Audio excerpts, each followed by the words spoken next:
Hello everyone and welcome back to my YouTube channel and this is Anamika Singh. So students कैसे हैं आप सभी लोग? I hope आप सब अच्छे ही होंगे. So students today we will learn about supplementary reader An Alien Hand NCERT syllabus 7th standard. ठीक है, जो कि KVS TGT के पॉइंट ऑफ व्यू से बहुत इंपॉर्टेंट है क्योंकि ये जो चैप्टर है वो KVS TGT के लिए भी काफी इंपॉर्टेंट है, राइट? सो स्टूडेंट्स, ये जो हमारा चैप्टर है, फर्स्ट चैप्टर है सप्लीमेंट्री रीडर का द टाइनी टीचर, जिसके बारे में आज हम लोग डिस्कस करेंगे टाइनी टीचर को लेकर के. So first of all can you tell me who is a teacher? कोई बता सकता है कि टीचर कौन होता है? A teacher who someone teaches us physics, chemistry, bio, math, English, Sanskrit, Hindi and what not. क्या यही डिफिनीशन होती है टीचर की? No, it's not a definition of teacher. So who is a teacher? A teacher who someone gives us knowledge, wisdom, जो अपनी knowledge देता है, जो विजडम देता है, जो हमें जीना सिखाता है, लाइफ में कैसे मूव करना है, कैसे हंसना है, कैसे सारे चेंजेस करने हैं, उसको टीचर कह सकते हैं. अ टीचर कैन बी एक छोटा सा बेबी भी हो सकता है और अ टीचर कैन बी पूरे अंकल भी हो सकते हैं. अ टीचर कैन बी एक स्मॉल आंट भी हो सकती है and a teacher can be a big elephant भी हो सकता है. और मोस्ट ऑफ द हम जो सीखते हैं अपने इन्वायरमेंट से और हमारा नेचर हमें काफी कुछ सिखाता है. एक छोटा सा एनिमल और एक बड़े से एनिमल तक हम कुछ ना कुछ सीखते ही रहते हैं. अपने आसपास की चीजों से हमें सुबह से शाम तक कुछ ना कुछ सीखने को मिलता ही रहता है. तो बस it's a definition of teacher. सिर्फ वही टीचर नहीं है जो हमें physics, chemistry, bio, English, physics पढ़ाता है. ओके गाइस, सो इसी चैप्टर को आगे कंटिन्यू करते हुए हम अपना जो टाइनी टीचर है वो कंप्लीट करते हैं. जो टाइनी टीचर है, कैन यू गेस कि क्या एक छोटी सी चींटी हमारी टीचर हो सकती है? ऐसा लगता है आपको कि जो छोटी सी एक जो टाइनी टीचर, टाइनी मतलब छोटा सा टीचर, तो इसमें टीचर किसको दिखाया गया है? एक स्मॉल सी चींटी, ठीक है, जो कि जिससे हम बहुत कुछ सीखते हैं. Before we read this chapter हम आपको बताना चाहेंगे कि जो हमारी आंट है, कभी हमने ये कह सकते हैं ऑब्जर्व किया है छोटे से लेकर बड़े तक. बस हम इतना ही जानते हैं ना आंट को लेकर के कि अगर जमीन पे कुछ मीठा गिर गया तो चींटियां हो जाएंगी. कभी कुछ कहीं पे अगर उनकी जो रो चलती है जो चींटियों की, ठीक है, या बहुत सारी चींटियां हो गई तो वहाँ पे कुछ आटा वगैरह डाल दो तो उससे चींटियां हट जाएंगी. क्या कभी हमने चींटियों को क्लोजली ऑब्जर्व किया है कि चींटियों का भी अपनी लाइफ होती है? जैसे हम लोग जीते हैं ना, सेम उसी टाइप से जो हमारी आंट होती हैं वो भी लाइफ क्या करती है, जीती हैं. उसी चैप्टर को हम आगे कंटिन्यू करते हुए आप बने रहिए हमारे साथ एंड देखते हैं. So before we read this chapter हम आपको बताना चाहेंगे दो so very small the ant is unbelievably intelligent and hard working. ठीक है, यद्यपि क्या होता है वो बहुत छोटी होती है, जो हमारी आंट है वो बहुत छोटी होती है, फिर भी वो हम विश्वास नहीं कर सकते वो काफी ज्यादा इंटेलिजेंट होती है एंड हार्ड वर्किंग होती है. ठीक है, बहुत हार्ड वर्किंग होती है. हार्ड वर्किंग या हार्डली वर्किंग? ऐसे हम लोग क्या है, हार्ड वर्क करते हैं या हार्डली वर्क करते हैं? हार्ड वर्क का मतलब होता है बहुत कठिन परिश्रम करना, और जो हार्डली वर्किंग होती है इसका मतलब होता है मुश्किल से ही कोई काम करना. ओके, नेक्स्ट क्या है? among the various kinds the commonest ant is black and red. अब क्या है, चींटियां तो कई प्रकार की होती हैं, लेकिन मोस्ट ऑफ द जो हम लोग जानते हैं as we know about ant के बारे में कि जो चींटियां दो टाइप की, मोस्टली दो टाइप की, ब्लैक एंड रेड. जो ब्लैक वाली चींटियां होती हैं वहां से तो निकल सकते हैं, लेकिन जो रेड वाली चींटियां होती हैं वो सच में बहुत जोरों से काटती हैं. Ant lives in comfortable homes called ant hill. ऐसे जो आंट जिस घर में रहती है, जैसे हम लोगों का अपना घर होता है, सिमिलरली जो आंट है उनका भी वैसे ही अपना घर होता है. और उस घर को क्या कहते हैं, आंट हिल्स कहते हैं, और उसको नेस्ट भी कह सकते हैं। अब आप कहेंगे मैम नेस्ट तो बर्ड्स के ग्रुप को कहते हैं, ठीक है, यही सोच लो ना कि जो नेस्ट है वो बर्ड्स के ग्रुप को भी कहते हैं और आंट के ग्रुप को भी हम बर्ड्स कहते हैं। जो आंट का होम होता है ना उसको हम नेस्ट कह सकते हैं। एंड जो हमारा हो गया ना, ठीक है, अब हम कुछ आंट के बारे में आपको बताएंगे। The tiny teacher is a story that teaches us about the tiniest teacher we can learn from. ठीक है, जो आंट होती है हमारी वो हमें बहुत कुछ सिखाती है, छोटी सी टीचर होती है, वी कैन लर्न फ्रॉम, जिससे हम बहुत कुछ सीख सकते हैं। It tell us about the ant who can be a great teacher. एक जो आंट होती है, about the ant who can be a great teacher, जो कि बहुत ही ज्यादा ग्रेट टीचर होती है। And if we look closely, जब हम उसको बहुत क्लोजली देखते हैं और बहुत क्लोजली ऑब्जर्व करते हैं, an ant is a creature that can teach us great things। जो आंट है ना वो एक ऐसा क्रिएचर है, एक ऐसा प्राणी है जो हमें बहुत सारी चीजें सिखाता है। क्या क्या? About how to become discipline, कि हमें अपनी लाइफ में कैसे डिसिप्लिन रहना है। ठीक है, ये बहुत इंपॉर्टेंट चीज है क्योंकि डिसिप्लिन जो है वो हमारी लाइफ के लिए मोस्ट इम्पॉर्टेंट है। दे आर सो स्मॉल, वो इतनी छोटी होती हैं फिर भी yet they fulfill their duties with full dedication। वो अपना जो ड्यूटी है, जो वो अपना काम है बहुत ही डेडिकेशन के साथ करती है, इतनी छोटी होते हुए भी। और हम लोग क्या करते हैं, आज मन नहीं कर रहा होमवर्क करने का, आज मन नहीं कर रहा पढ़ने का, आज मुझे खेलने जाना है, आज मुझे ये करना है, आज मम्मा रहने दो ना पढ़ने को। लेकिन आर्ट के साथ ऐसा नहीं होता है, ये अपनी जो ड्यूटीज हैं काफी फुल डेडिकेशन के साथ करती है, बहुत ही ईमानदारी के साथ। ओके, एंड इसी को आगे कंटिन्यू करते हुए देखते हैं चैप्टर। सो स्टूडेंट्स, अपने चैप्टर को आगे कंटिन्यू करते हुए let's learn about this facts about ants. ठीक है, हम अभी आंट्स के बारे में और भी अमेजिंग इंपॉर्टेंट फैक्ट्स जानेंगे। सो आप लोग एक्साइटेड हो ना? Let's learn. सो जो हमारा पहला इंपॉर्टेंट फैक्ट है वो क्या है, an ant uses these feelers or antenna to talk to other ants by passing messages through them। अभी क्या होता है कि जो ants होती हैं उनके सिर पे क्या लगे हुए होते हैं, एंटीना लगे हुए होते हैं। जैसे आपने देखा होगा, क्या देखा होगा कि सपोज ये हमारी आंट है और इसके सिर पे क्या दो एंटीनास लगे हुए थे। सॉरी गाइस, मेरी ड्राइंग बहुत बेकार।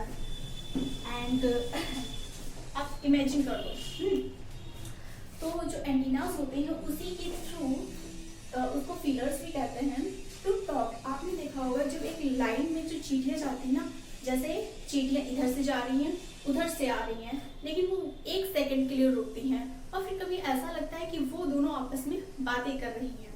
यस, वो लोग हाल चाल पूछती हैं एक दूसरे का। जैसे अभी हम लोग क्या करते हैं, हम लोग को जो अच्छा लगता है उससे तुम हाय हेलो करते हैं, लेकिन जो हमें अच्छा नहीं लगता ना उसको हम टोटली इग्नोर कर देते हैं। लेकिन चीटियाँ ऐसा नहीं करती, वो सभी से हाय हेलो करती हैं। ठीक है, और किसके थ्रू करती हैं, वो फील करती हैं अपने एंटीना के through, by passing messages through them, और एक दूसरे तक अपने मैसेजेस को डिलीवर करती हैं, पहुंचाती हैं। एंड सेकंड जो हमारा है, they live their comfortable homes nest और आंट नेस्ट, यानी जहाँ पे जो हमारी आंट्स हैं वो रहती हैं उसको नेस्ट या कह सकते हैं आंट हिल्स कहते हैं। अब आंट हिल्स का क्या रहता है कि आंट हिल्स कैसा होता है, आपने देखा होगा कि ये सॉरी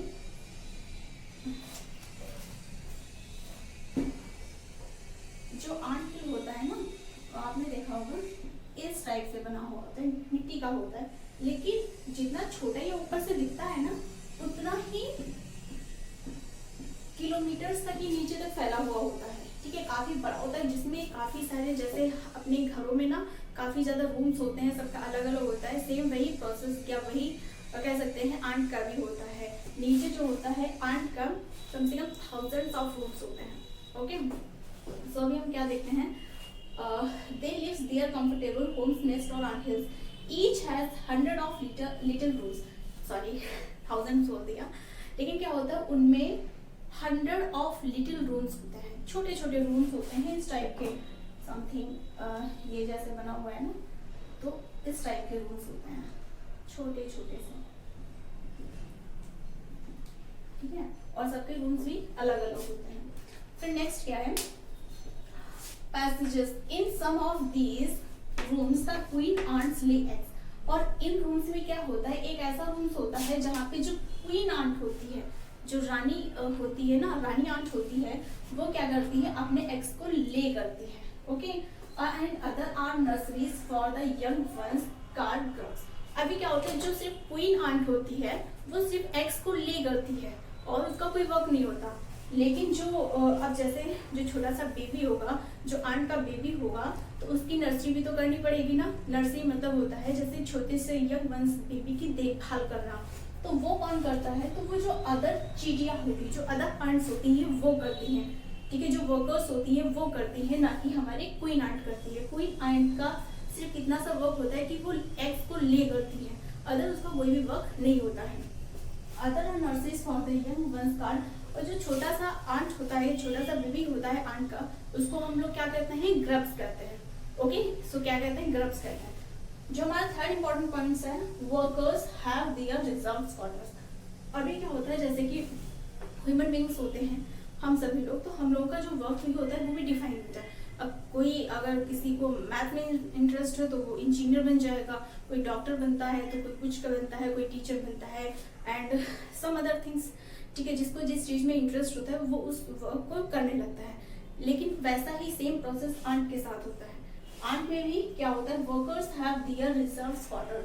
जो वर्कर्स होते हैं, वर्कर्स का वर्क सिर्फ इतना होता है कि वो फूड की तलाश में जाते हैं, ठीक है, और फिर एक जो रूम होता है स्टोर रूम, उसमें वो अपने खाने को स्टोर करते हैं। क्यों स्टोर करते हैं, क्योंकि जब बारिश होती है तब तो आंट बाहर निकलेगी नहीं, जो वो स्टोर फूड होता है तभी वो उनके काम आता है जब बारिश का मौसम होता है।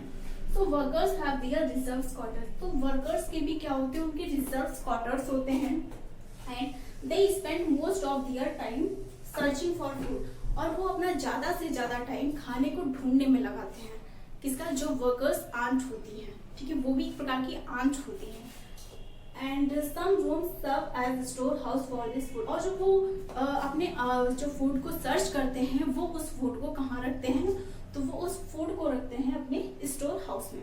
आई होप आप लोगों को अच्छे से स्टोरी समझ में आ रही होगी, ओके। एंड नेक्स्ट है सोल्जर्स हैव सेपरेट बैरक्स। अब उसमें क्या होता है, अब जैसे अपने ह्यूमन बींग्स में भी होता है, कुछ सोल्जर्स होते हैं, कुछ डॉक्टर्स होते हैं। सेम प्रोसेस होता है कि जो आंट होती है उसमें भी सोल्जर्स आंट होती हैं। सोल्जर्स का भी जो काम होता है वो डिफाइन होता है। तो सोल्जर्स जो होते हैं, जैसे वर्कर्स कहाँ रहते हैं, तो वर्कर्स क्वार्टर्स में रहते हैं। ये एक इम्पॉर्टेंट पॉइंट है एग्जाम के पॉइंट ऑफ व्यू से, कि जो हमारे वर्कर्स होते हैं, तो वर्कर्स कहाँ रहते हैं, तो वर्कर्स रहते हैं क्वार्टर्स में, ओके। बट जो हमारे सोल्जर्स होते हैं वो रहते हैं बैरक्स में। सोल्जर्स क्या होते हैं, ये प्रोटेक्ट करते हैं, जो आंट होती है उनको प्रोटेक्ट करते हैं बहुत अच्छी तरीके से। तो सोल्जर्स का घर क्या होता है, बैरक्स होता है। आ रही ना वो समझ में, जैसे हमारा वर्कर्स जो होते हैं वो कहाँ रहते हैं, क्वार्टर्स में रहते हैं। सिमिलरली वैसे ही हमारे जो सोल्जर्स होते हैं वो कहाँ रहते हैं, बैरक्स में रहते हैं, राइट। एंड थर्ड है, so you see the ants life is very peaceful. each does its share of work intelligently and bravely। तो तुमने क्या देखा कि जो आंट की लाइफ होती है बहुत ज्यादा पीसफुल होती है। क्यों पीसफुल होती है, क्योंकि सबका अपना अपना वर्क डिफाइन होता है, इसलिए पीसफुल होती है। अभी हम लोगों में क्या होता है कि अगर कोई ऑफिस नहीं आया तो उसका वर्क उस पर दे दिया जाएगा, उसका वर्क उसको दे दिया जाएगा, जिससे क्या होती है, कंट्रोवर्सी होती है। लेकिन आंट के मामले में ऐसा कुछ नहीं होता है, सभी लोग अपना वर्क प्रॉपर तरीके से करते हैं, जिससे क्या होता है, उनकी लाइफ बहुत ज्यादा पीसफुल होती है, ओके।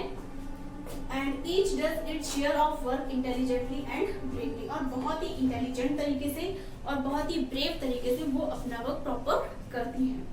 एंड नेक्स्ट क्या है, the queen of the mother of the entire population of the colony. यानी जो क्वीन होती है, जो आंट क्वीन होती है, वो पूरी कॉलोनी की मदर होती है, ओके। यानी the queen of the mother of the entire population of the colony. तो आई होप आपको ये इंपॉर्टेंट पॉइंट्स अच्छे से समझ में आए होंगे। And let's move up. So students, और हम अपनी क्लास को कंटिन्यू करते हुए और भी जानते हैं इम्पोर्टेंट फैक्ट्स आंट्स को लेकर। ओके, सो जो ये पहला फैक्ट है, पहला तो ये कहेंगे कि इट लिव्स अबाउट 15 ईयर्स। हम बात कर रहे थे क्वीन आंट की। जो क्वीन आंट होती है वो सिर्फ ले को क्या करती है, सॉरी एग्स को ले करती है, ठीक है। वो कितने साल तक जीती है, 15 ईयर्स तक जीती है, जो हमारी क्वीन आंट होती है। ओके, एंड नेक्स्ट क्या है, it has a pair of wings, ठीक है। अब जो हमारी सभी जो जितनी भी आंट्स होती हैं सभी के विंग्स नहीं होते, लेकिन जो हमारी क्वीन आंट होती है उसके पेयर ऑफ विंग्स होते हैं। Okay, but bytes them of after it's बड़ी है। अभी क्या होती है, जब वो क्या कह सकते हैं, the flight takes place on a hot summer day, the queen leaves the nest and goes out to meet a male ant और drone high up in the air. यानी कि जो हमारी क्वीन आंट होती है वो फ्लाई करती है, यानी वो अपना जो नेस्ट होता है उसको छोड़ देती है। एंड और कभी कब छोड़ती है, किस सीजन में छोड़ती है, तो क्वेश्चन आ सकता है। तो हॉट समर सीजन में the queen leaves the nest and goes out, और वो कहाँ चली जाती है, उड़ के वो अपने नेस्ट को छोड़ करके वो कहाँ जाती है, किससे मिल जाती है, मेल आंट से। मेल आंट कह सकते हैं चीटे को, और ड्रोन, और मेल आंट जो होता है उसको ड्रोन भी कहते हैं, हायर इन द एयर, ठीक है। वो हवा में उड़ करके किससे मिलने जाती है, ड्रोन या कह सकते हैं मेल आंट से। एंड आवर नेक्स्ट पॉइंट है 2 or 3 weeks later grubs becomes cocoons। अब जो छोटे छोटे आंट्स होती हैं, जो छोटे छोटे यंग वंस होते हैं, तो 2 or 3 weeks के बाद वो जो ग्रब्स होते हैं वो कोकून्स बनने लगते हैं, ठीक है। अब कोकून्स क्या होता है, एक फैब्रिक जैसा होता है। जो कोकून्स होता है फैब्रिक जैसा होता है, वो अपने चारों तरफ उसको लपेटे हुए होता है। जैसे कि विंटर सीजन में हम लोग क्या करते हैं कि खुद को किसमें कवर किए रहते हैं, ब्लैंकेट है एंड ठीक है, और स्वेटर वगैरह से कवर रहते हैं। सेम उसी प्रोसेस से जो हमारा ग्रब्स होता है वो कोकून्स यानी में बंद रहता है and die without food and activity for 3 weeks more. और 3 हफ्तों से ज़्यादा वो कुछ खाना पीना सब बंद रहता है उसका, एंड विदाउट बिना खाने के रहता है, और कोई भी एक्टिविटी उसकी नहीं होती है। Then the cocoons breaks and perfect ants appear, it's time for teaching और ट्रेनिंग। फिर देन 2 or 3 weeks के बाद क्या होता है, जो कोकून्स है वो ब्रेक हो जाते हैं, वो टूट जाते हैं, और एक परफेक्ट आंट निकल के आती है। इट्स टाइम फॉर, और जो छोटी सी आंट होती है, जो परफेक्ट आंट होती है, जो बन के आती है कोकून से, उसका टाइम शुरू होता है टीचर और ट्रेनिंग का। यानी अब उसे टीचिंग और ट्रेनिंग का, अब उसे क्या पढ़ना लिखना सिखाया जाता है। जैसे हमारे यहाँ छोटे बच्चे को 4-5 years के बच्चे को पढ़ना लिखना सिखाया जाता है, सिमिलरली ऐसे ही जो आंट्स होती हैं उनको भी पढ़ना लिखना सिखाते हैं। Okay, now all ants as workers, soldiers, leaders, cleaners etcetera. अभी क्या होता है कि जब हमारे यहाँ छोटा बच्चा होता है ना, जब वो स्कूल जाता है तो उसको सारे सब्जेक्ट पढ़ने को पड़ते हैं। जैसे फिजिक्स तो नहीं कहेंगे, मैथ, इंग्लिश, हिंदी, ठीक है। धीरे धीरे साइंस भी आती है, एसएसटी भी आती है, आर्ट्स है, कंप्यूटर है। धीरे धीरे इंटरमीडिएट तक क्या होता है, उसके जो सब्जेक्ट्स होते हैं वो पढ़ते रहते हैं। देन क्या होता है, इंटरमीडिएट के बाद जो उसके सब्जेक्ट्स होते हैं ना वो कम होने लगते हैं। फिर लास्ट में क्या होता है, जो पोस्ट ग्रेजुएशन होता है उसमें सिर्फ एक ही सब्जेक्ट मिलता है, एक ही सब्जेक्ट बचता है। वैसे ही सेम यहाँ पे जो प्रोसेस होता है वो आंट के साथ होता है। यानी पहले तो उसको सारा का सारा कुछ सिखाया जाता है। वर्कर्स का जो वर्क होता है, सोल्जर्स का होता है, बिल्डर्स का होता है, क्लीनर्स का होता है, सारा वर्क उसको प्रॉपर तरीके से सिखाते हैं। After that, an ant hill is a home not only for ants but also for some creature, beetles, lizards, beetles of the ants and the green fly। अभी क्या होता है, जो आंट हिल होता है, जो आंट हिल के बारे में हमने आपको एक्सप्लेन किया था, तो आंट हिल में सिर्फ आंट्स ही नहीं रहती, ठीक है। अभी हम लोग अपने घर में क्या अदर क्रिएचर को रखेंगे, नहीं रखेंगे, लेकिन इनके साथ क्या होता है, जो आंट्स होती हैं, तो आंट हिल में सिर्फ आंट्स ही नहीं रहती, बल्कि बीटल्स भी रहते हैं, लेजर भी रहते हैं, ग्रेट्स भी रहते हैं, और ग्रीन फ्लाई भी रहती है। ग्रीन फ्लाई कैसी होती है, छोटी छोटी होती हैं। Some gives off smell pleasant to ants. अभी क्या होता है कि जो हम लोगों से पूछा जाए, अगर हम किसी अन्य क्रिएचर को रख ले अपने घरों में, तो पूछेंगे कि तुम अदर क्रिएचर को अपने घर में अपने घरों में रखे हुए हो, ठीक है। सेम यहाँ पे प्रोसेस आंट का होता है। सो आंट क्यों रखती हैं अदर क्रिएचर को अपने आंचल में? बिकॉज क्योंकि ये जो क्रिएचर हैं ये इनको बहुत ही प्लेजेंट स्मेल देते हैं। जब प्लेजेंट स्मेल देते हैं ना, बहुत ही अच्छी सी स्मेल देते हैं, तो इसीलिए वो उसको अपने घरों में रखती है कि ठीक है तुम रह लो और तुम बहुत अच्छी स्मेल देती हो, इसीलिए। ओके, नेक्स्ट क्या है? The green fly is the ants cow. अब जो ग्रीन फ्लाई होती है उसका क्या वर्क होता है? जैसे हमारे यहाँ जो काउ होती है, काउ में क्या करती है? It gives us milk. Same क्या होता है, जो ग्रीन फ्लाई होती है वो भी काउ की तरह वर्क करती हैं। अच्छा, काउ तो हमें मिल्क देती है, लेकिन ग्रीन फ्लाई क्या करती है? So the ants train it to give honeydew. So जो आंट्स होती है वो ट्रेन करती है, किसको ट्रेन करती है? ग्रीन फ्लाई को करती है। किस लिए? हनी ड्यू के लिए। Like milk with the touch of their antenna. अभी क्या होता है, जो हनी ड्यू है, ठीक है, जो कि ग्रीन फ्लाई देती है, तो जो आंट्स होती हैं वो उसको कैसे रिसीव करती हैं? तो वो उसको रिसीव करती हैं थ्रू एंटीना, ठीक है। एंटीना के थ्रू जो हनी ड्यू है, जो कि ग्रीन फ्लाई देती है, उसको आंट्स अच्छे से रिसीव कर लेती हैं। Have human learned as much as ants have? So, क्या आप लोग मुझे बता सकते हैं कि जो हमने आपको आंट के बारे में ये स्टोरी बताई, जो कि टाइनी टीचर है, छोटी सी टीचर है, लेकिन कितना सारा वर्क करती है, ठीक है। जैसे आपने स्टोरी भी सुनी होगी कि जो आंट है वो माउंटेन पे जाती है, फिर चढ़ती है, फिर गिरती है, फिर चढ़ती है, फिर गिरती है, ठीक है, और पता नहीं वो कितने टाइम्स करती है, लेकिन तब तक करती रहती है जब तक वो अपनी मंजिल तक पहुंच नहीं जाती, ठीक है। तो आप हमें बता सकते हो कि हम इस पूरे चैप्टर में जो हमने आंट को पढ़ा है क्या सीखा, क्या मोरल मिला हमें इससे? कुछ मिला भी ना, नहीं भी, ठीक है। तो ऐसा नहीं है कि जो आंट्स है वो एक अच्छी टीचर है और उसने हमें बहुत कुछ सिखाया। क्या सिखाया? कि how to be hard work, कि हमें कैसे हार्ड वर्क करना है, ठीक है। यानी हमें अपने जीवन में कंटिन्यू अपने टारगेट को अचीव करने में लगाना चाहिए।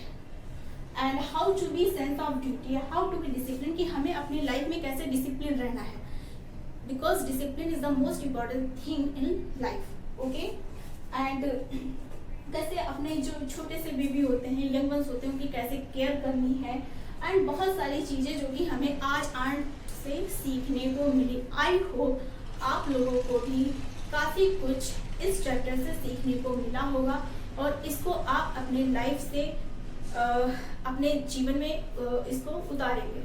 सो गाइस, ये पूरा चैप्टर हमारा यहीं तक था, जो कि आई होप आप लोगों को बहुत अच्छे से समझ में आया होगा, ठीक है।